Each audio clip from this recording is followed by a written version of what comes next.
computer. Hello, everyone, and welcome back to another edition of the Walmer CC podcast. Of course, in association with Henry Weston's old mate. That is the separate podcast that I run myself. Anyone watching on YouTube will instantly recognize the character on your screens, Mr. Dan Giles, Daniel Giles. We'll come to him in a minute. Before we get into the good stuff, let's just remind you, if you are watching us on YouTube, please like this video and subscribe to the channel, share us around. If you're listening to us on a podcast provider such as Apple, Spotify, Google, Amazon, all the good ones, then like the show, give us a 5-star review, share us around with everyone. The more we can get it out there, comment. If you can comment on YouTube, that's good. We have a Buy Me a Coffee page set up. I'll put the link to that in the comments or in the show notes if you want to make a small donation. That's that rubbish. Right, Dan Giles, thank you so much for joining us. It's been a long time, my friend. How are you doing? I'm well. Thanks for having me, mate. Really looking forward to getting involved with this. It's been a great listen over the last couple of years. The Walmer podcast on Spotify. It's one of my favourites for sure.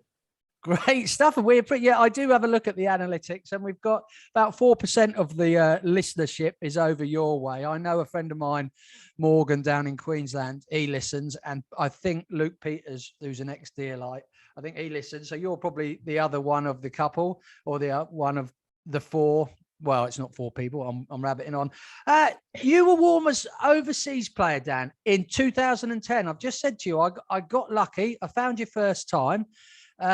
You came over. We're going to talk about that season shortly, but just tell us, mate, you were over in 2010. It was a long time ago. Talk to us what you've been up to since you went back to Australia, because I'm sure a lot of the guys will be keen to hear how you're doing for yourself as well. So I know from Facebook, you've set up a very successful business. You've recently had a child, but just tell us what you've been up to for the last decade, mate. Basically came back, did a bit of labouring here and there, and started the business 12 years ago, not long after I got back. And basically I'm up to staffer number 6 now, 3 cars on the road. Gardening our backsides off across Adelaide. Just had a little one, 10 months on Tuesday. So that's been a bit of hard work for a workaholic like myself to have to find some time for others, and still playing cricket. So that's pretty much been my probably life over the last decade or so. I'm keep it pretty simple, really. So I mean, we sort of have a shared interest in the sort of landscaping, horticultural side of things. I mean, you're doing what so many of us, over here and maybe around the world. I love the idea of working for myself. I've never had the bollocks to go out and do it, but you went and done it at a very young age. And every time I see, another staff advert, another set of wheels on the road, it really is fantastic to see. And is it purely gardening, or is there a bit of sort of sports? Do you do any curating down at the cricket ovals or anything? Yeah, I do. My current club's second ground, so it's at a school. They sort of neglected it over the years, and the club took it on, and I've done that for the last 4 or 5 years, which is it's more a labour of love. Yeah. Like a Loz doing Walmers. But I enjoy doing that. It's not really there's not many blokes that do it sort of in Adelaide. It's not a big sort of industry. But mainly the garden maintenance side of things, a little bit of that sort of stuff, tiny bit of landscaping, but mainly the maintaining shopping centres, domestic jobs. They sort of the contract work, so to speak. Yeah. Fantastic. Well, I mean, I for one, obviously, a slight keep an eye out for it, because it is my sort of profession as well, in a slightly different context. But well done to you on that, mate. It's fantastic to see.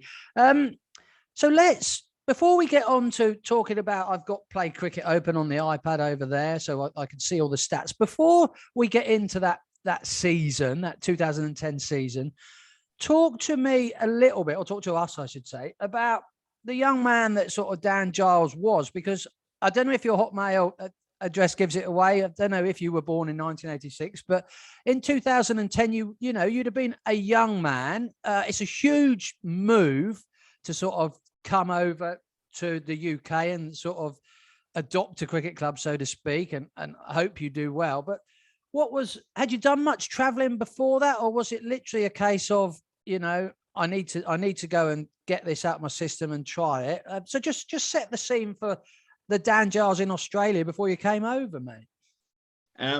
Yeah, well, I spent a year. I did a school exchange in Canada, my last year of school, and really loved that. And I guess I was and still am a cricket nuffy, and the dream was always to get over and play in the UK. And certainly not a world beater of a player, and didn't really think it was probably possible at my sort of standard, at my level. Sort of thought it was really only for the county cricketers, the elite cricketers, things like that. So I did a bit of, got some bollocks and did a bit of research and found out, geez, there's actually, a fair few players coming over and doing this. And I can't really remember how. I think Loz got in touch with me. I can't really remember how it all sort of came about, but probably Googling Walmer and Deal and that, and sort of having grown up in the country, it sort of looked like a quieter place than being up in London or something like that. That's probably why I sort of had a few clubs that I looked at, but that's probably why I picked Walmer. But yeah, just a cricket nuffy, fair play to you, mate. So you've touched down. I mean we met. I mean, I've sort of been racking my brains because I'm getting old now. So 2010, I remember we met a little bit, but I actually spent that summer in Holland. So I assume I'd probably come back from university, because I was the old git who'd gone off to university at an old age. I probably spent maybe 2 or 3 weeks around Deals. I got to know you a bit, but then fucked off over to Holland to earn some money. So you stayed, did you stay with Loz? Did you stay with Furry? I can't remember where. No, I was with Trevor Bond. Oh, that explains a lot. Oh, so you were in with Trevor, right? Yeah. Yep. Which was fantastic. Trevor was brilliant, and obviously being an Australian as well, and obviously loving. He was a bit of a cricket nuffy as well. So, it was great, and he loves his AFL as well, which we were constantly talking about in between cricket. Well, I've got AFL on my list because I'm not an AFL fan. I am a Brisbane Lions fan by consequence more than anything, as you are. So I'm gonna pick your brains about that a bit later in this conversation, mate. So you've touched down. You've been sort of out the car. So probably Loz has probably come to get you and dropped you off at Trev's house along by. I assume he was living along by Deal Hospital then. I don't know if he still does. And then you've sort of. What was your first experience of Deal? I'm assuming you probably ended up out on the town with. I don't think I was there the first night. Possibly Graham North and a few others. But did you get shown around the club first, or did you get shown around the King's Head? It's one of the other normally. Yeah, well, yeah. Loz picked me up from Heathrow. It rained the entire drive back, and I've sort of started. I think it was early April, and starting to wonder it was quite cold as well, and. I think I landed on a bank holiday weekend. I reckon I landed on the Saturday of a bank holiday weekend. I reckon Jared might have been down, and I know we ended up in the King's Head. I reckon Fairy was in there. I reckon. He was probably approaching retirement back in 2010. He might not have quite been fully retired yet. Yeah, I think he was in the very late stages of being finished, but yeah, I got to admit the first weekend was quite a blur. I think we had a large Saturday night, and I was running on minimal sleep, jet lag, things like that. I think I slept for a couple of hours. I think Trevor was staggered when I got up Sunday quite early and went back down the King's Head, and then the Monday was in the King's Head, and then I think the following Saturday we had our first friendly, and we were out at Wootton and Denton. Oh, nice. Just up the hill. Yeah, I know Wootton and Denton. Yeah. Yep. Rabbit holes, dingy little sort of clubroomy kind of timber shack. And it sort of felt like, where I grew up, like country cricket was very much like that. Basically paddocks that have been turned into cricket grounds. And obviously minus the fact that they get dry and no grass on it, but rabbit holes, little sheds and things like that. But people obviously gravitate to them as a bit of a community sort of thing. So that was the first experience of cricket, which like I said, I think it was cold. I think we made about 60 out there, and I think they passed us about 9 down. Yeah, I mean, I suppose probably for you turning up at a ground like that, you were maybe somewhat a little bit surprised to find actually a sort of a grass track over there. Maybe, I don't know, maybe you'd expect a little artificial out in Australia. I know a lot of sort of low, maybe I assume it's the same in Adelaide, but a lot of the lower quality cricket, shall we say, is played on AstroTurf, isn't it? But yeah, Wootton and Denton, nice little ground, sort of the pub. I think is it the Jackdaw that you sort of turn left at and then venture up to the sticks? I'm not sure. There is a pub. Most markers in England that you turn left or right at a pub, I think. I was just thinking that your first weekend in England that you described is probably every bank holiday weekend for us Brits between the age of 18 and 30. But let's have we won't go through fixtures themselves. I mean, I've got your stats in front of us, Dan. I must say, I've had a look at sort of the team performance, and shall we say, the team's win percentage for the year you were here wasn't particularly good. But you sort of stood out, and some might say you should really. You were brought in to do a job as such. But 37 games. These might not be all. I've just got the overall stats, but nearly 1,200 runs. You made 100. But what I like that you averaged 40, 39.17, Dan.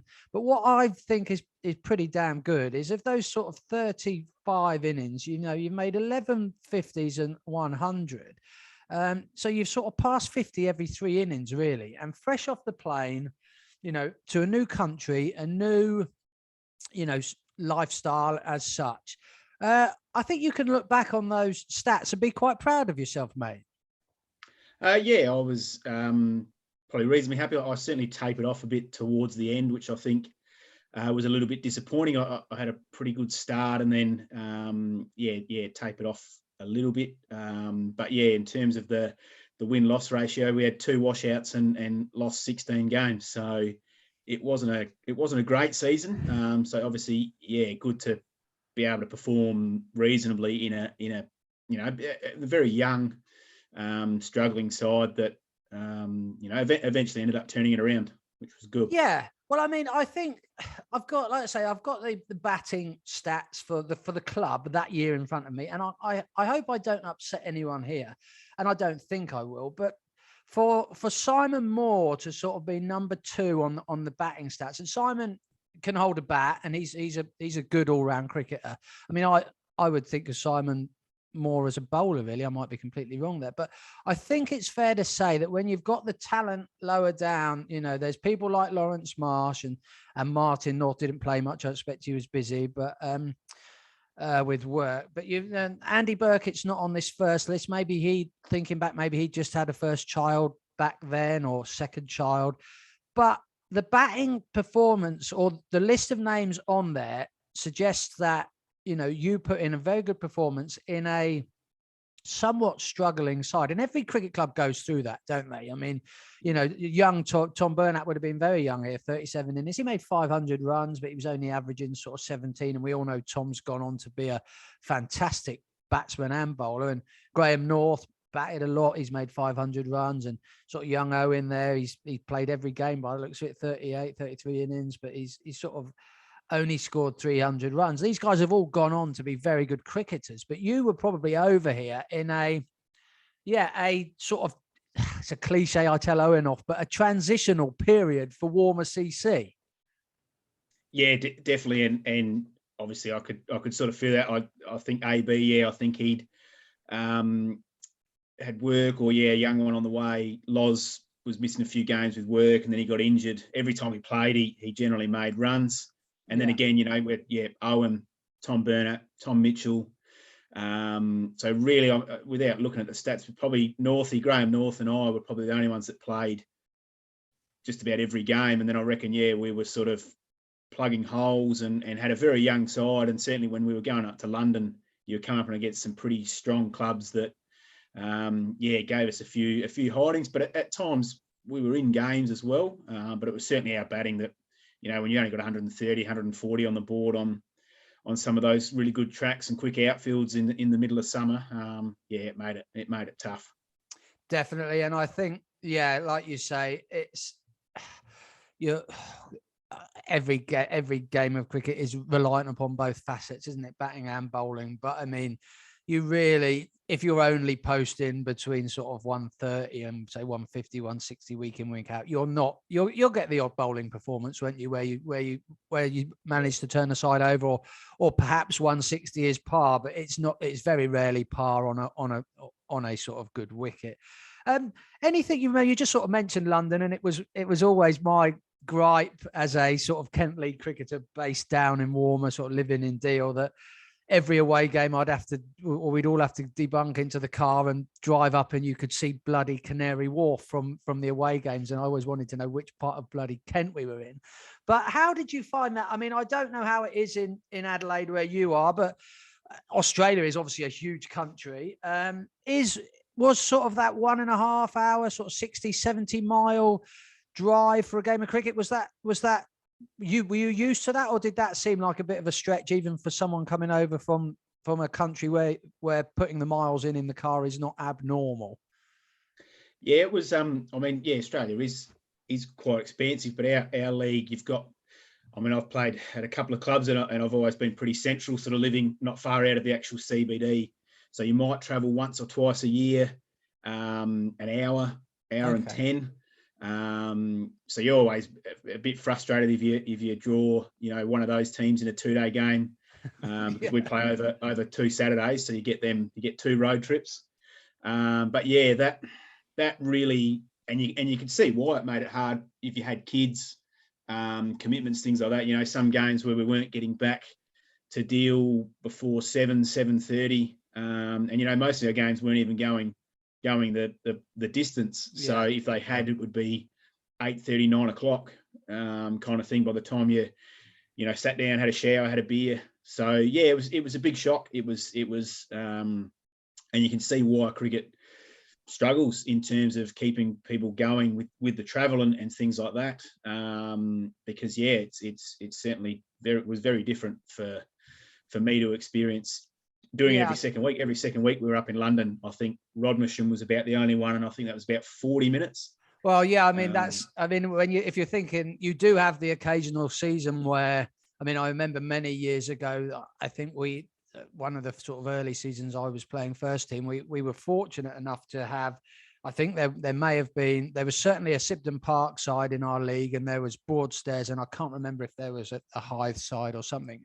And they were sort of 3 very local, Sibden Park, sort of half an hour, Broadstairs half, all within half an hour drive. And you really I think you've got lucky there. I mean, you normally go over there and get walloped. Broadstairs score 400, but there you go. Anything that stands out in particular from that? Anything performance? I know it was a long time ago, Dan, and we only really organised this podcast yesterday, didn't we? But is there anything that really stands out? Possibly one positive standout and one not so positive from that season. Maybe an opposition, or just a walloping that you took, or a performance from yourself or one of the Walmer guys. What stands out for you that you can sort of think back to, mate? Yeah, probably. The one positive thing that really stands out, or the one good thing, Loz, we played a game up at Sid Cup, and we struggled. I think we might have made 210, which was quite a high score for us, but everyone else struggled. I think Loz got 160. They had a fairly good attack. I think they might have won the league or finished second that year. Pretty strong attack. But yeah, that was one of the best innings still to this day that I've seen anyone play. He just looked like he was facing a different bowling attack. He has that habit, doesn't he? Yeah. Just looked class, chanceless. If they bowled, in his arc, he was whacking it. And yeah, I think the rest of us, we're 9 for about 40 from the rest of us with a few extras. So yeah, that's one thing that stands out to me. And in terms of probably the bad side, obviously losing every game. Like I said, we were in games, and I think the last or second to last game of the year, we bowled, I can't even remember who they were. We bowled them out for about 130, and I thought we're actually going to win this here. And I think we ended up getting rolled for 100. But yeah, probably one interesting thing, and Northie will remember this that day up at Sid Cup. I think he's quite well known, or was. He's probably well past it now. But old Faisal from Sid Cup. He was discussed, wasn't he, on a podcast? We were doing a lap around the oval, wanting to bash us, threatening us, giving us the old, "Do you know who I am?" We'd made a comment there. Their oval was, it was like a Australian oval in the middle of summer. It was brown, it was dry. Yeah.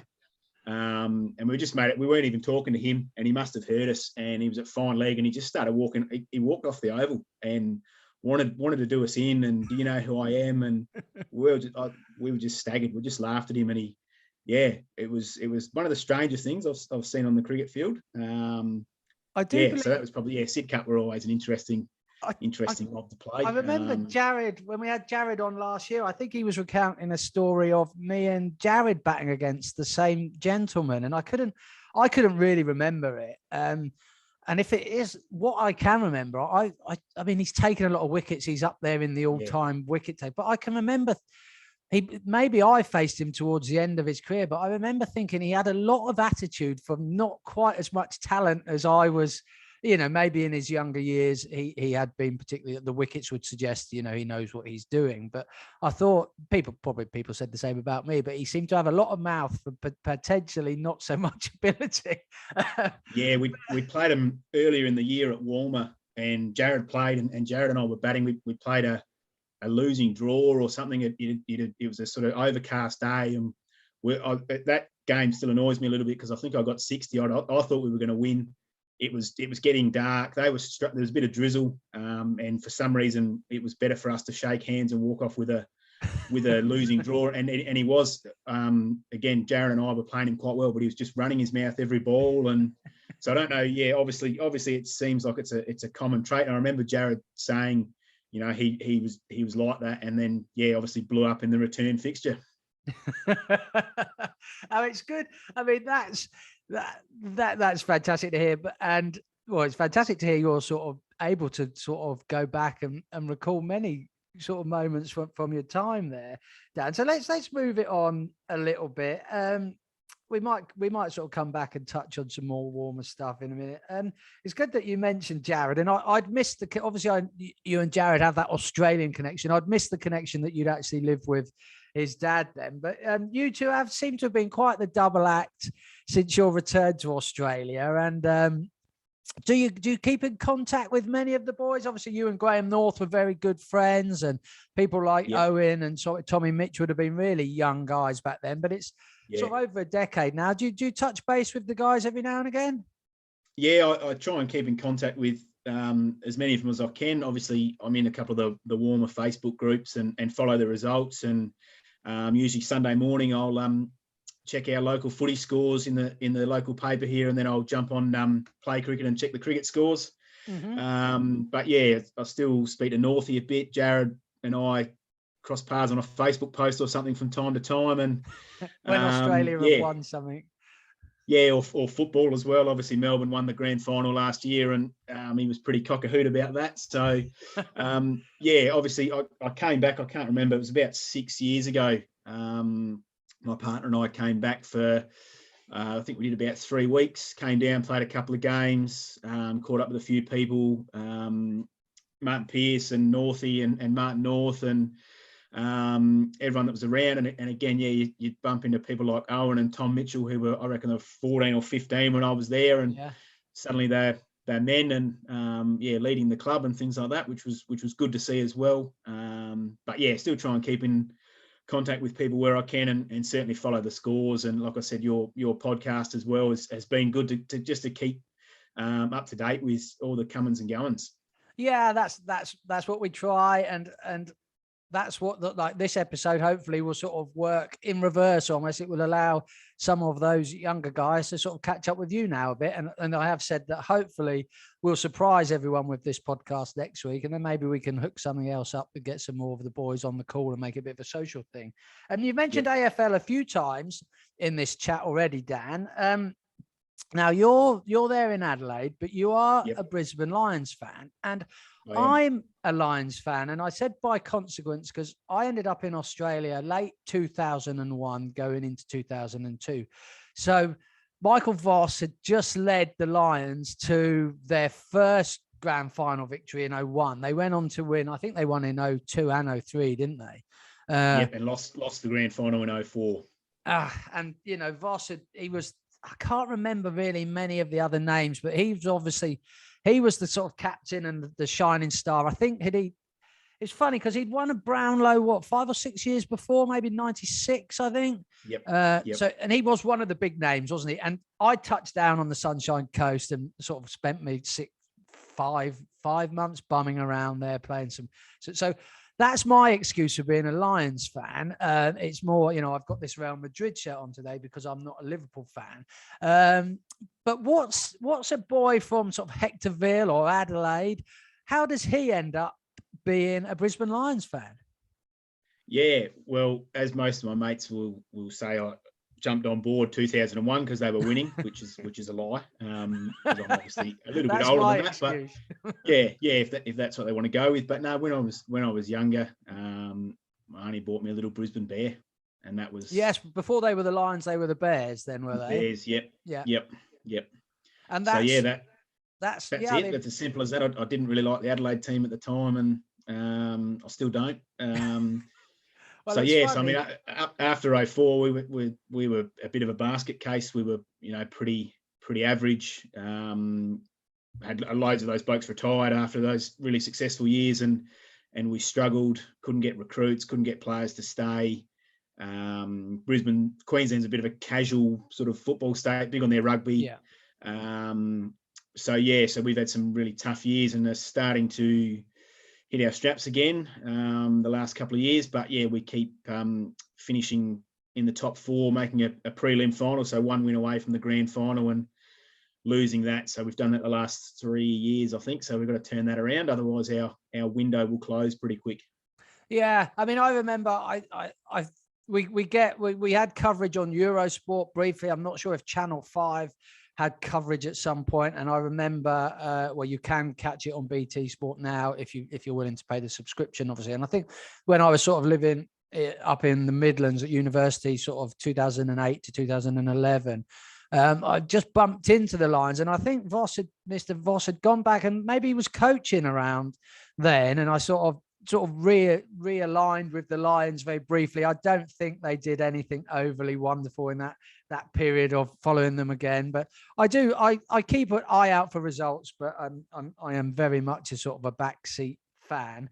So AFL, I know you play a sort of a bit, but am I right? I don't know. You might have got me with a big wind up, but have you announced sort of a bit of first grade retirement on the cricketing front over there, or is that just a wind up and I've taken the bait? No. So yeah, I moved clubs again a couple of years ago, a bit closer to home, and yeah, we ended up 2 months ago now winning the A2, so Division 2 grand final from sort of nowhere. But I busted my thumb about 6 weeks before that, fielding one, getting a bit old, a bit slow, and dropped a sitter a couple of weeks before that, like an absolute sitter. And I sort of started to think, geez, this is getting past me a little bit.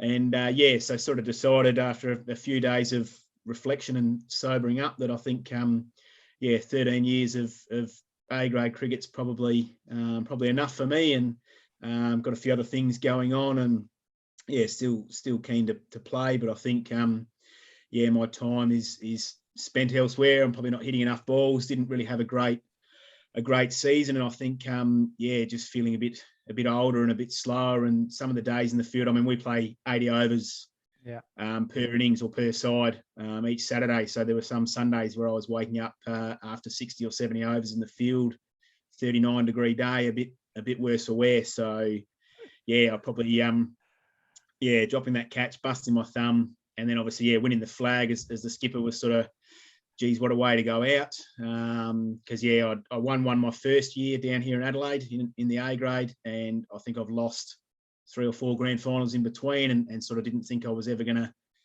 going to win another one. So I sort of thought that might be a fitting way to hang them up. Nah, well, congratulations to you and the club on that, mate. And you just mentioning sort of fielding 80 overs in a day in 39 degrees. I mean, it takes me back. I mean, I didn't play any standard of cricket when I was in Oz. I played for a little side on the Sunshine Coast called Palmwoods Cricket Club. I played second grade, which was probably about 8th grade, sort of up on the actual Brisbane sort of standard. But we played an away fixture in the Glasshouse Mountains, and I had a stinking hangover, and it was 44 degrees, I think.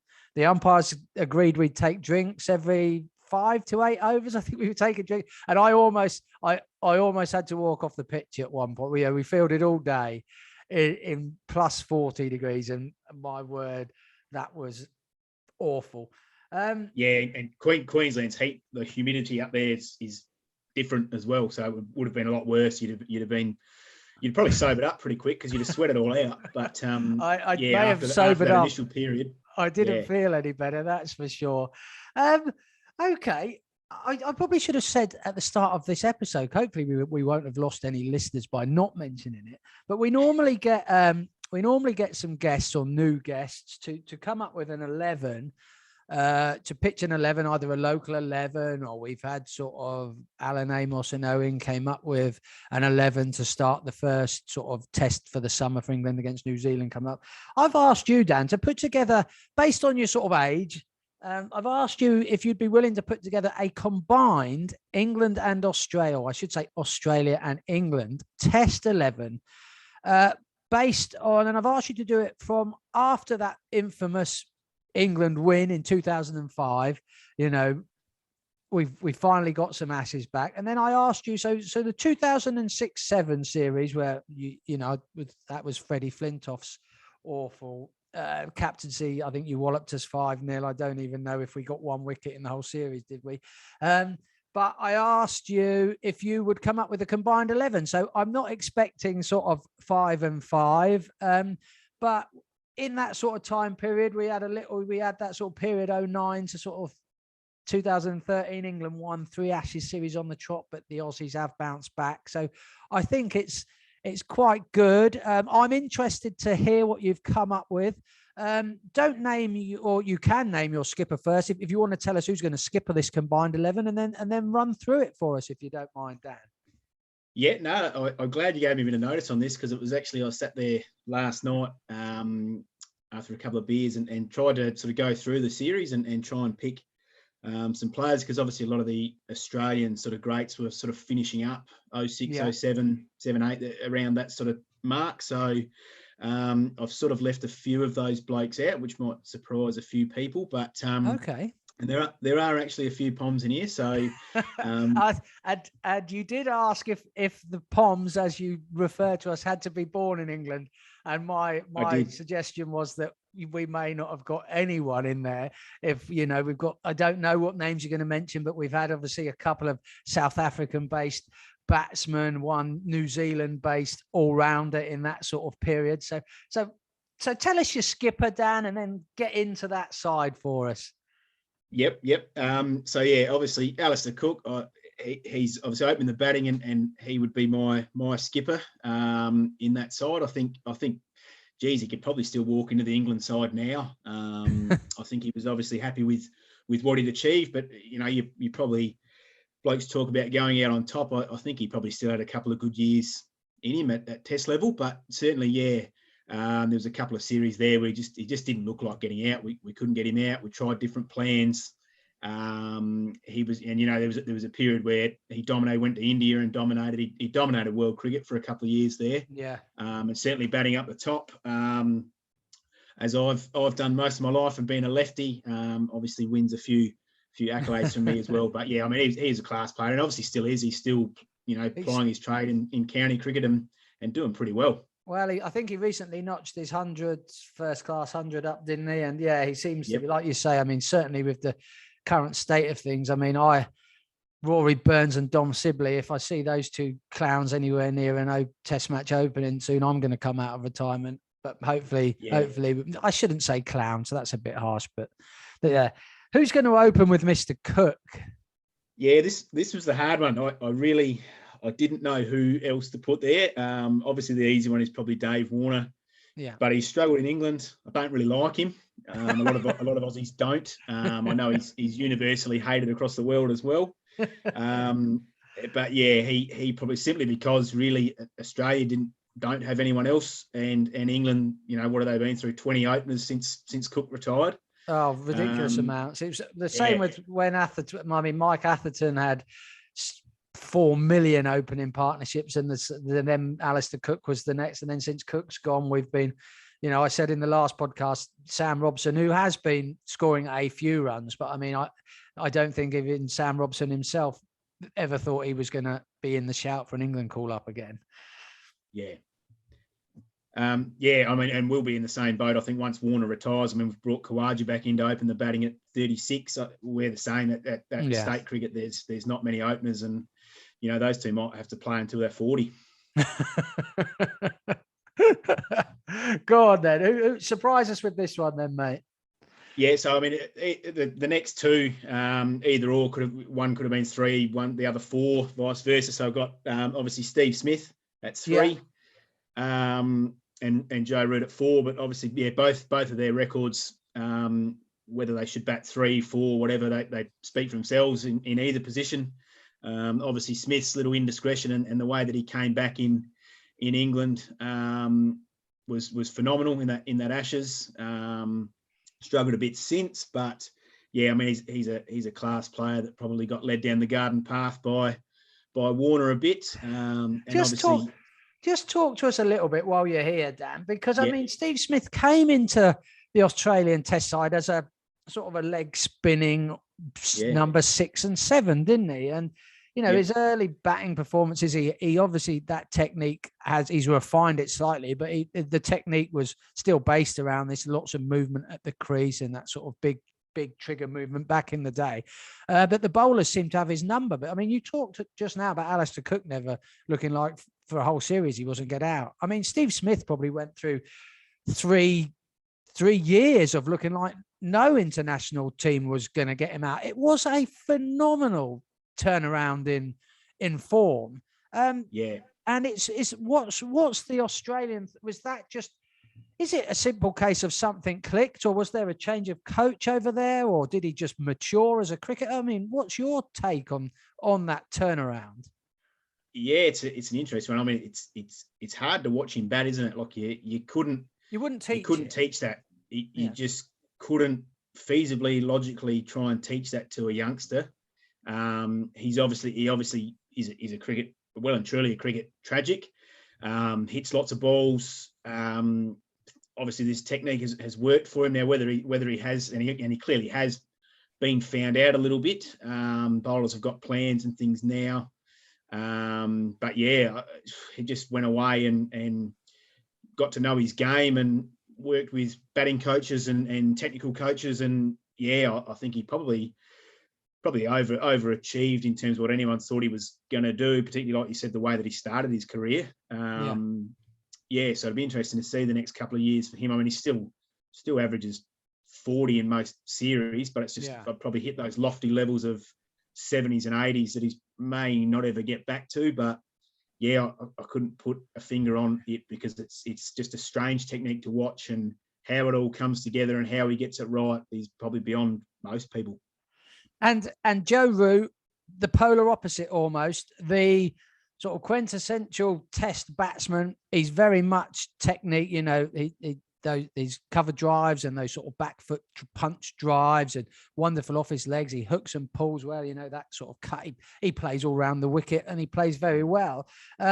He struggled when he came into the English side. He was sort of billeted as sort of the next Alistair Cook in a sense, but slightly more flamboyant, almost guilty maybe of having too many shots early in his career. But again, like Smith, in a sense, he has matured into, one of the world's best. I don't know if they still call it the top 4, that sort of, or the big 4, that's Steve Smith, Joe Root, Kane Williamson, Virat Kohli sort of thing. I think a lot of other batsmen have sort of come up alongside these guys now, and sort of Kohli seems to be cooling off.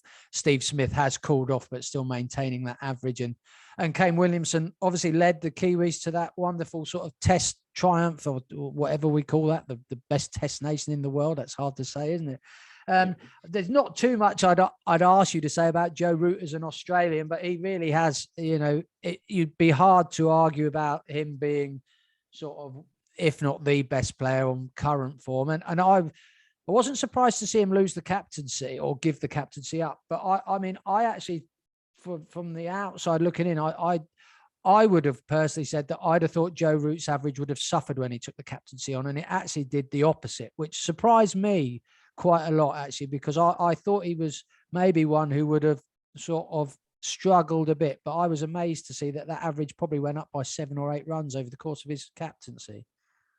Yeah, he obviously excelled at it, and yeah, for some people it does, take their game to another level. I think it'd probably do the same with Stokes, but obviously, yeah, for Root by the end of it, all the issues that are going on behind the scenes with English cricket and the Test side, and there's obviously a few strong egos there. I think it had probably worn him down and was certainly affecting his cricket. He looked at the last Ashes, he looked like a man that was just spent with, he almost looked like a club cricket coach that had done too much during the week, ringing blokes, picking blokes, just happy to get 11 blokes out on the team, out in the park. And he just looked spent by the time Saturday came around or game time for him. Like I said, he looked like a club cricketer that was just happy to get the team out on the park, and he was spent and struggling and mentally shot. So I think it'll certainly help his game to step aside and I think get back to just playing. Hopefully it will prolong that international career. I mean, he's obviously got nothing left to prove in international cricket, but he's far from an old man. He should still have plenty to offer. Now you've sort of got Cook, Warner, Steve Smith and Joe Root. I mean, batting at 5 and 6 in this side might already be a bit of a luxury position. You'd like to think you're probably coming in at sort of 400 for 2, 400 for 3. But who have you picked to sort of round that top 6 out, the next 2 names in that batting list, Dan? Yeah, these ones were probably the harder ones because obviously there's been some pretty handy players for both sides over the last 10 or so years, 12 years. I threw at 5. I threw Ricky Ponting in there. I know he was tapering off towards the end of this period. Had a couple of good Ashes series there, but he obviously hated the Poms, which was good. Adds a bit, if you got him sort of even half in his prime, him at 5 would be brilliant. And I always love watching Ponting play, as I'm sure the English did, as much as it's a bit like us watching Joe Root when he's on. Yeah. We hate him, but you actually do like watching him bat at the same time. He's very technical, kept it really simple. Was always in the fight, wanted to be in the fight. So a brilliant fielder. So I threw him in at 5 and 6. As much as it pains me to say, I think him taking over the captaincy going to be good for him and certainly good for English cricket. But Ben Stokes. Okay, interesting. Yeah. Yeah, yep. I just think he's just had flashes of brilliance and I think some of the series that he's had, whilst he maybe hasn't had the massive impact that perhaps some other blokes had, I think he's been an important pillar in lesser sides. Yeah, he's really stood up in. Yeah, it's easy to stand up at 5, 6, 7 in a side that's dominating. I think he's done it in a side that's coming in some tough positions and dug in and with bat or ball. And obviously, now as your captain, a Kiwi as captain of the national side. Wow. But yeah, so he sneaks in at 6 for me, and obviously adds a bit with the ball, and he's pretty handy in the field as well. Yeah, no, that's I like that. And just sort of on that Ricky Ponting, I mean, yeah, he was coming towards the end of his career in this sort of time frame I've pitched you. But I mean, I used to love watching him bat. I've always found his interviews and since his retirement, his media work, I really enjoy that. He loves his golf as well. He was when the few occasions that sort of the Aussies were down and Kent were lucky enough to get sort of a tour fixture, he was always, a few of them were always found on some of the local golf courses.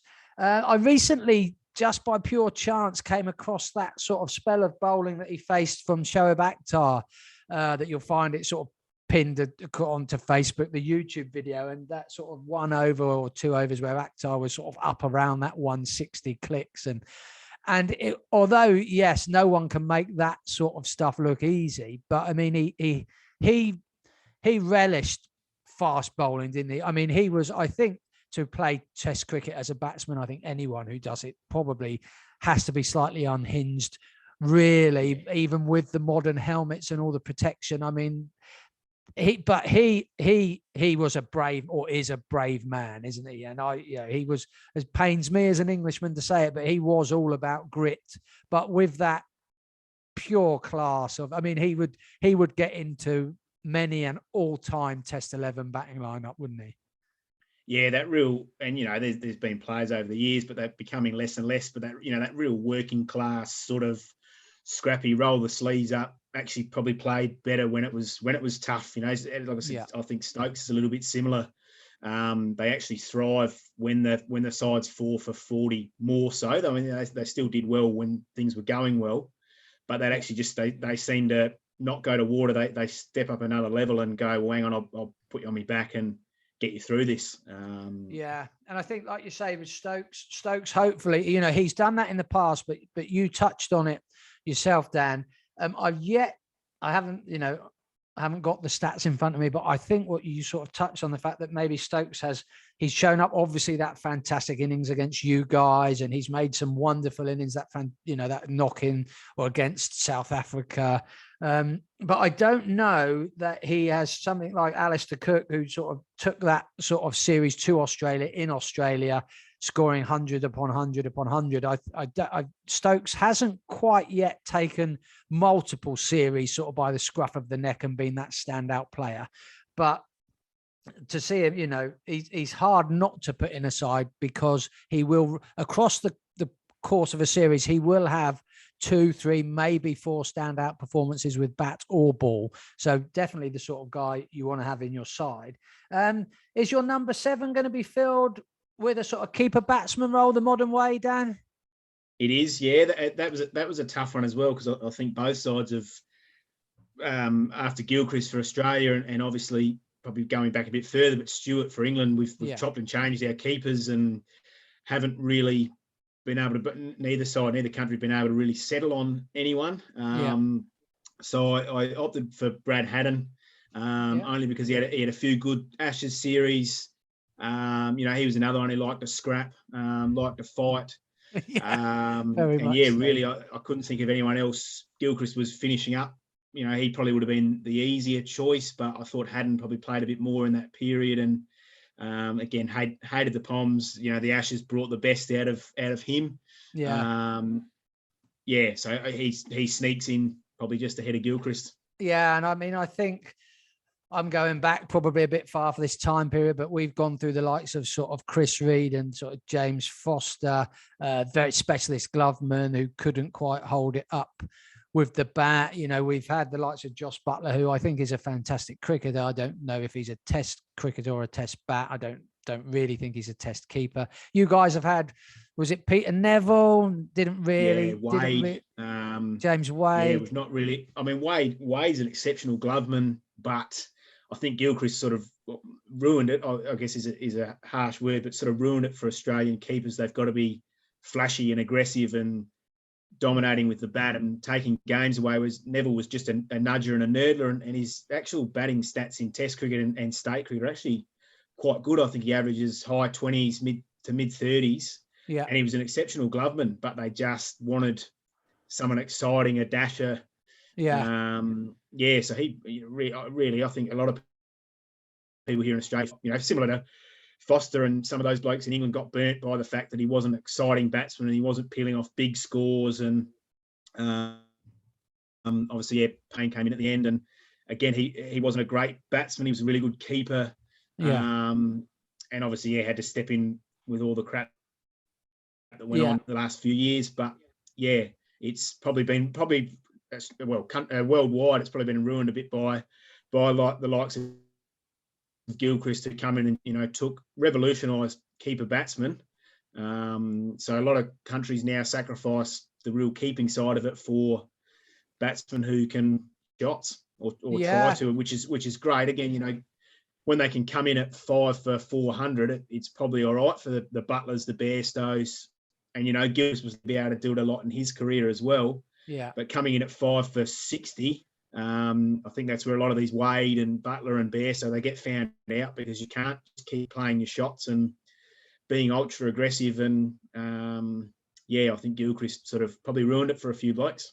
Yeah, and you obviously you had the likes of sort of Sangakkara doing great things for Sri Lanka at the time, and probably we've got Ben Folkes now, who is a wonderful gloveman. But the criticism for Folkes is that he is a nudger and a nerdler. He'll make the odd 100 and do all right, but he's not what international cricket defines as a wicket-keeper batsman at the moment. Never mind, we'll see how we go. So get into the bowlers, Dan. See how we're getting on there. Yep, it was pretty tough as well. I'll go at 8. I'll chuck in Mitchell Johnson. Obviously didn't have a great time on most of his into, but that series, I forget the year, here in Australia where he took 40 odd wickets, and that spell in Adelaide. Yeah. And obviously, some of his Ashes series in Australia. I love having a left armour. I think he's certainly better than Stark, and obviously he can bat a bit. And that series out here in 14-15 or whatever it was one of the best spells one of the best series for a fast bowler, probably either country have ever had. Yeah, and many people have many of the sort of players English players who faced him in that sort of, the likes of sort of Jonathan Trott, I think, was probably played that series. He had him, and they've all commented on that was a real farce. He was bowling at his best in that sort of series. And I mean, I think I remember, probably might be making it or remembering not quite so well, but he was sort of found at a sort of a coaching clinic back in the early 2000s. He hadn't really played much cricket maybe as a young man, and he just sort of turned up, maybe a Dennis Lilly coaching cricket in Queensland, and just turned up, and all of a sudden he was playing sort of Queensland. He was in the Queensland side within 7 or 8 months, I think. Yeah, that's pretty much out and about, and just sort of didn't really take his cricket seriously. Played a few games here or there, and got invited out. I think a mate dragged him out, and I mean, like I said, he had his tough periods and things like that, but he was constantly working with Lilly throughout his career, and when he got it right, he was pretty handy. When he didn't, he was a bit wayward, but I think that comes sometimes with left armers. That's just Stark's the same. You've just got to accept that sometimes, that they lose the plot a bit, different the old lefties. That's fair enough. I don't know if you've got this sort of based on batting talent or what you're going to do, but who's going to be the next bowler in line, next cab off the rank in this 11? Yep. So 9, I've obviously gone with this. The easy one would have been to pick Warner, who I think had 2 series. Obviously, that 05 series was phenomenal for him, and then finished off well here. I think it was 7-8 or 6-7 when he finished up. But in terms of having played a lot more series, and that I've gone with Nathan Lyon as the spinner at number 9. He's certainly been serviceable for a spinner here in Australia, particularly in Offie.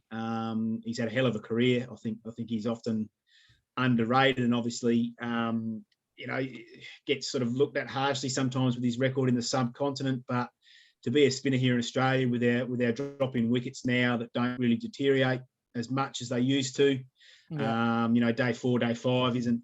The wickets are still as good as day 2.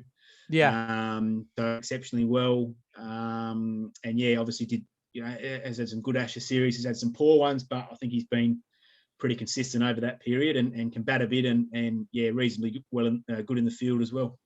Yeah, I mean, you don't get over 400 Test wickets being a numpty, do you? You can't argue with the record. I guess the only thing from an English point of view, we could throw someone like Graham Swan into the mix, but I mean, you guys will laugh about it. We have to forgive Swanee. He was a wonderful servant, but anyone who packs the rucksack halfway through an Ashes series, it leaves a sour taste in the mouth. No, that was exactly my line of thinking. It was probably a bit of a toss up between those two, and I just sort of thought, the way that he disappeared in that Ashes series was pretty poor. When the team needed him, Granted, he wasn't Senior going pro well, as but well at that point. yeah. So yeah, that certainly lost him a few brownie points on my end. Yeah, and that's possibly why you see him commentating on the PSL rather than the IPL more than anything.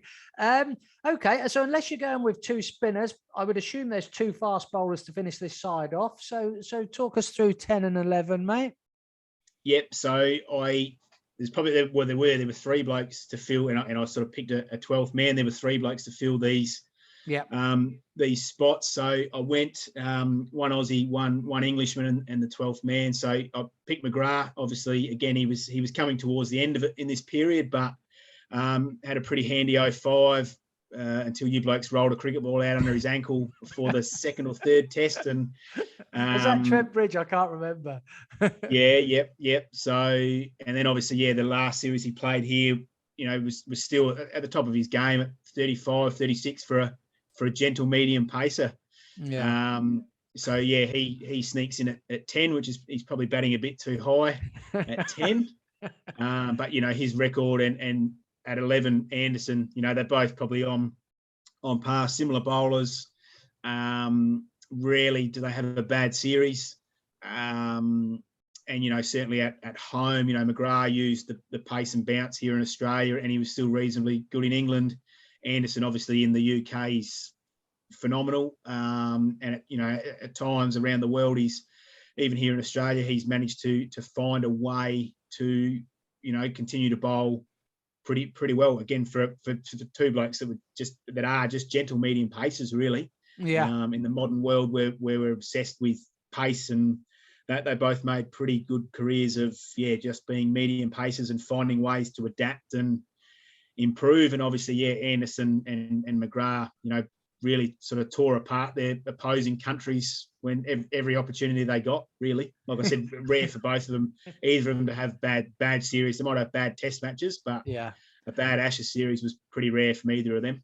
Well, I mean, I think as an Englishman and a cricket fan, I mean, Jimmy Anderson, Anderson has had the odd bad game, but Glenn McGrath, I mean, I don't think Glenn McGrath ever had a bad game, let alone a bad series, did he? I mean, Mike Atherton, bless him, probably still wakes up in a cold sweat every now and again thinking about, Mike Atherton could have probably averaged somewhere near a 50 in Test cricket had we not been playing Australia every second series or every second sort of English summer and every second English winter. Just think if we'd have been bobbing down to Bangladesh and Zimbabwe a bit more often, how Mike Atherton really could have really racked up some Alistair Cook-like numbers almost. Yeah. You mentioned a 12th man. Just talk us through it then, Dan. Yeah. So obviously Stuart Broad sneaks in, as much as it pains me to say that. Obviously, have you got over that when he didn't walk, snicking one to slip?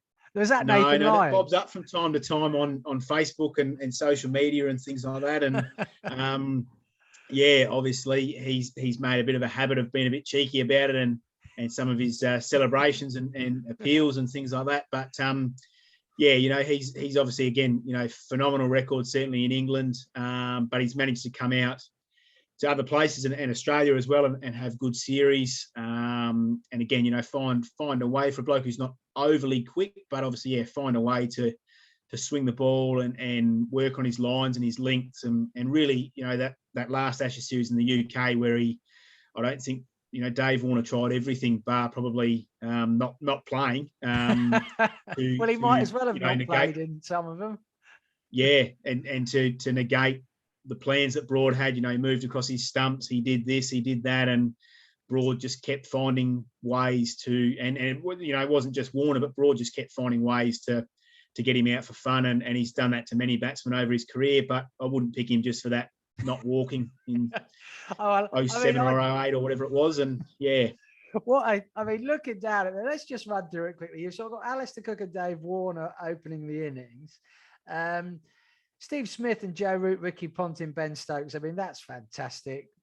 Brad Haddon. I mean, I wasn't sure who you'd go with as a keeper because I had to sort of think about it myself overnight and couldn't really come up with anyone who I'd have been really comfortable in that time frame. Gilchrist only sort of snuck into that period for 2 or 3 years, as you've said. Mitchell Johnson, Nathan Lyon, Glenn McGrath, you can't argue with any of it. And Jimmy Anderson, sort of Stuart Board, he's going to be 12th man, but we're not going to pick him. And I don't blame you if I'm 100% honest. Couple of, yes, Shane Warne, sadly no longer with us, of course. Wonderful bowler. We don't need to talk about him. I'm slightly surprised. Was there any temptation to put the loudmouth himself, Kevin Peterson, in there? Yeah, certainly. Peterson was close. Michael Clark as well. Yeah. I just probably looked at it from a holistic point of view. Clark was a bit not well liked, a bit of a pompous sort of rich boy. Whilst he was a great player, I sort of looked at it from it. If I was coaching this side, who I'd want in my side. Yeah, and Peterson as well. Again, great player.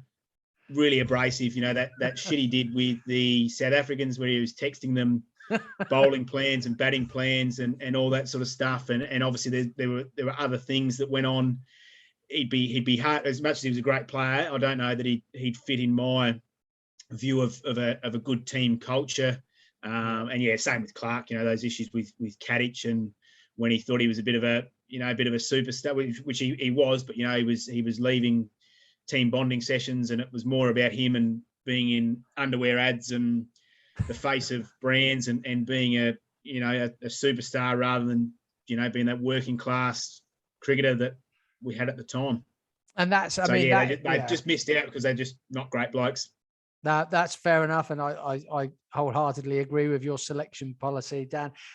Before we go, because we've run on, we're not run on. This podcast could go on forever, and everyone, it's fantastic hearing your wonderful thoughts on this. I just wanted to prick your brains on sort of the current state of Australian cricket, and I just wanted to also, I do want to touch on Sandpaper Gate, although it was a long time ago now. But that's the first thing. So Australian cricket, Langer's gone. He's gone into the press and he said he feels a bit harshly done by. He's put it down to politics. I assume that's internal politics. The reason. I mean, he left the role. He didn't get fired, did he? But are you, as an Australian? Andrew McDonald, we've seen a lot of him over here. He sort of cut his teeth in county cricket, really. But then he went on to, I was quite surprised. He went on to get some very high profile sort of franchise coaching roles as soon as he sort of went into coaching. So he's obviously done something right. He interviews well, I assume. And he has got a good, you really look at his international and his first class record. It's not too bad at all. You as an Australian, are you happy with Andrew McDonald, or were you sad to see Langer go? What's your thoughts on the situation, Dan? Yeah, obviously there's probably going to be more to come out in due course. Obviously, I don't know whether you've seen Langer's presser. He was at a Western Australian Chamber of Commerce dinner, lunch, and spoke.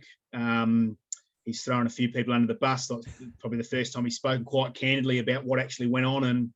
And it's obviously sort of, I think that was Thursday. It's all sort of blown up here over the weekend about what he said and some of the conversations that went on behind closed doors that we weren't privy to. Yeah. I think, and go back to Sandpaper Gate, I think Lehman he was obviously the coach at the time, let it sort of be a bit of a boys' club. Right. And obviously Cricket Australia would have blamed for this a bit as well, where winning was more important. So, we sort of stepped into a win at all costs mentality. And I think Lehman probably wasn't strong enough to pull Warner in. Clearly Smith wasn't. And poor Cameron Bancroft is probably the biggest victim out of all of this. He'll probably, he's not really had the form that he had prior to this, and he's had some mental health issues and things like that, and probably never get back to the Australian fold because he was quite young at the time. So I think Cricket Australia needed Langer at the time, who was obviously, he had a great track record with WA cricket, the Perth Scorchers. So it sort of made a lot of people laugh when they said he was too hard and too brash and too abrasive. I mean, that was him. They chairman knew at the what they time. were hiring then, didn't they? It wasn't like, oh shit, what have we done? They knew who he was. And that's what they wanted. They wanted someone to come in and actually take back over and get the yardstick out and pull some of these blokes who got probably bigger than the game, pull their heads back in. Now, obviously, with that, there's a shelf life for those sorts of coaches that obviously, yell and are quite strong worded and things like that. Certainly in the modern era where these players get hurt feelings pretty quick. It doesn't matter what sport it is, they get told no and they get upset, or they spend more time. You need to pat them on the backside more than whack them with the yardstick. So there's obviously a lifespan for those sort of coaches, especially when you're constantly dealing with the same players. But I just think it was probably more. Yes, his time was probably up, but it was probably the way they went about it, offering him a 6-month contract just after he'd won the 2020 World Cup and the Ashes. I think that's probably what has annoyed him the most. Is it was a bit of a slap in the face that either get rid of me and say that I've done my time and be honest about it, or why offer me 6 months and tell me that's it. He'd obviously lost the players to a degree. They want to have more control, which again goes back to, I reckon, where we were with Sandpaper Gate. They had all the control. Lehman just sort of sat back and let them run the show, which was great until they got worried about their bonuses and winning and being successful and this and that and having to win at all costs. And in terms of McDonald, I don't know. There's varying stories about him. I certainly don't know him. I've not seen much about him. He was a bit of a bits and pieces cricketer who plied a reasonable career in the UK and in some franchise cricketers. 2020 cricket was coming in. He's obviously had a reasonable go on the coaching circuit. I sort of think a lot of people here are holding their breath, going, well, this is what the players wanted. They wanted him. They openly spoke about him, and he's the man for the job, which I don't necessarily agree with in terms of if they're going through a process, the players should either shut up or they basically, if they'd appointed someone else, it would have been incredibly awkward because the players, Cummins had come out and said, we want McDonald. The next year of cricket, they've got some tough tours: Sri Lanka, India, Bangladesh, I think, and a tough summer against South Africa and an up and down West Indies. If things don't go well, they're going to be criticised pretty quick. Whereas I think before all this happened, I think Cummins was put on a pedestal. He would look like the golden boy, the perfect role model, the perfect captain. Whereas now I think not so much resentment, but there's a bit of air of caution that it's your ship. You wanted it to be your ship. You guys wanted to be in control. Let's not go back to sandpaper, being dickheads, losing the plot like they did 4 or 5 years ago. Yeah. Yes. Let's hope not. I mean, you sort of went over it there, the whole incident, and anyone listening to this will, we don't need to go over it. And it is interesting what you say about Cameron Bancroft. I mean, I think sadly, he could go out there and sort of set the Sheffield Shield on fire. And I think it's probably just easier for Australia just not to pick him anymore. Probably for possibly the public backlash. I don't know. I'm not in Australia.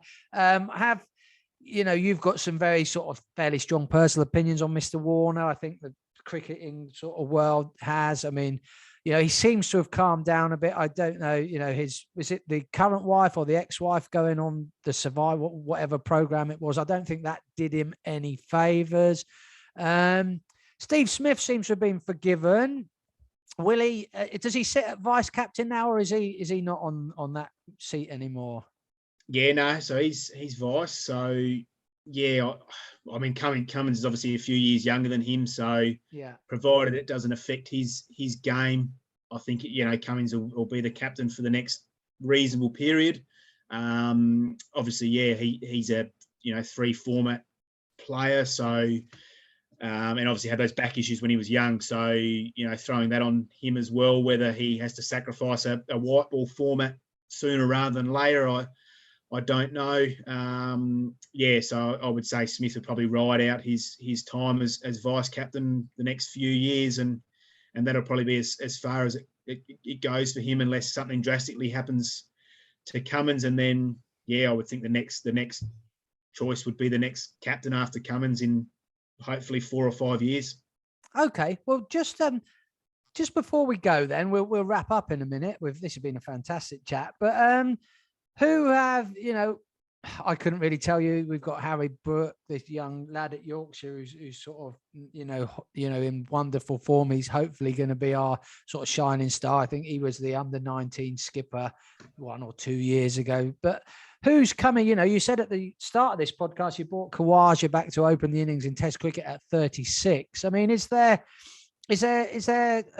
Sheffield Shield cricket strong at the minute, Dan? Or again, are you going through a period like us potentially where you could have a few lean years coming up and coming? You've got the likes of Warner.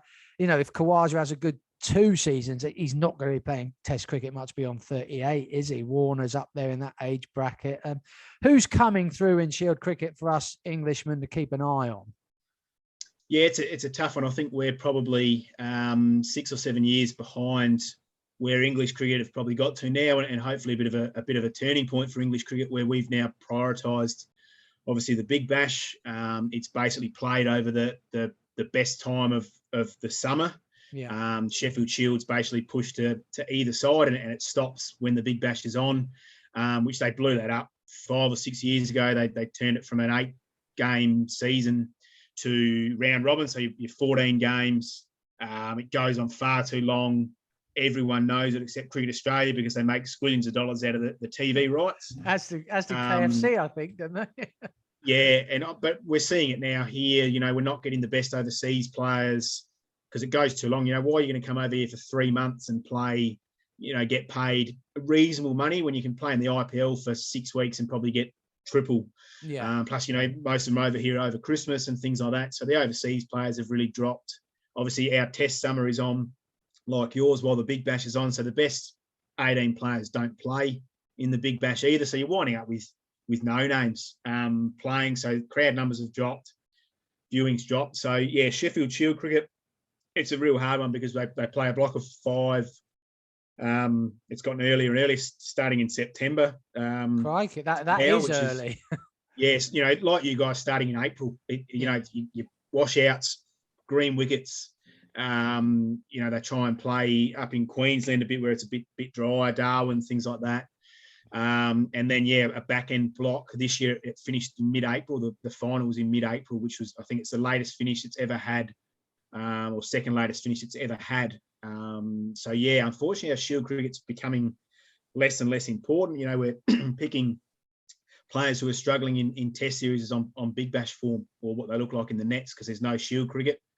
In terms of players to watch, obviously you saw Scott Boland, who I know is 31, 32, but he's had a really good, plied his trade a fair bit in Shield cricket. Hopefully he's got a few good years in him. Travis Head came back quite well, and he's age-wise, he's got a few good years in him, and he's obviously captain of South Australia.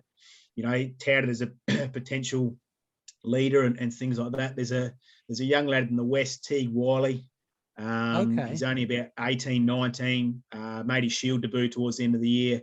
He looks like he's going to be, one to watch. Concerning openers for Australia, Marcus Harris, I don't think he's up to it. And obviously, we've got the 2 35, 36-year-olds in Warner and Khawaja. How long they can go on for, I don't know. So it's hard. I mean, our Shield cricket's not televised here, so you're only getting it off phone, score cards, apps, things like that. They televise the final, which is generally New South Wales, and they load it up with all the Australian players if Australia's here. So basically, the poor 11 blokes that have played pretty much throughout the year, 6 of them get dropped for Warner, Lyon, Stark, Hazelwood when they come back. Where's the young lad who suffered the concussions? What's his name? Pekowski. Yeah, he's. I don't know. He's can obviously play. He got his last concussion before the Shield season finished. He was having a kick with a soccer ball, football, tapped it into his own face and it concussed him. Didn't knock him out, but concussed him bad enough that he had to have another month off. He ended up coming back and playing the last Shield game, which I think everyone here thought was ridiculous. Like, why don't you just have the rest of the season off? And, he's had 15 concussions in most of them in the last 4 or 5 years. Yeah. And you talk, it's big in the AFL now about concussion and protocols. And, there's been blokes that have retired after 6 or 7 concussions in a short period. And people are starting to wonder how doctors can actually pass him medically fit if, something that innocuous, he knocks his head on a door and knocks himself out, or a soccer ball is leading to dizziness and things like that. I think he, as much as he can play, I'm not sure that, everyone just bowls short at him, and he's going to get hit. He clearly can't play the short ball. Yeah. I think one more serious concussion, I think he'd have to be done. For a kid who's 22, 23, he's got to think about when he's 45. And, whether this is going to be, all the stuff they're finding out about NFL players and AFL players, Parkinson's and motor neuron disease and those things in later life from these concussions. I don't think he'll, as much as he can play, I don't think he'll have a long career. Unfortunately, I think he's probably 1 or 2 concussions away from having to. Someone's got to tap him on the shoulder and say, "Mate, you can't do this." Yeah, someone will step in, won't they? Probably, like, I'm sadly going to have to step in now and say we're probably going to have to wrap this up, as much as we could keep talking forever. I think what is good is that we can certainly get you back on in the future, Dan. I mean, I knew this would be a great chat, and your knowledge of the game, you are a cricket tragic yourself, and it's wonderful. I can talk about cricket forever as well. So it's been wonderful catching up with you. It's been wonderful talking about those Lions a little bit as well. Thank you so much for coming on.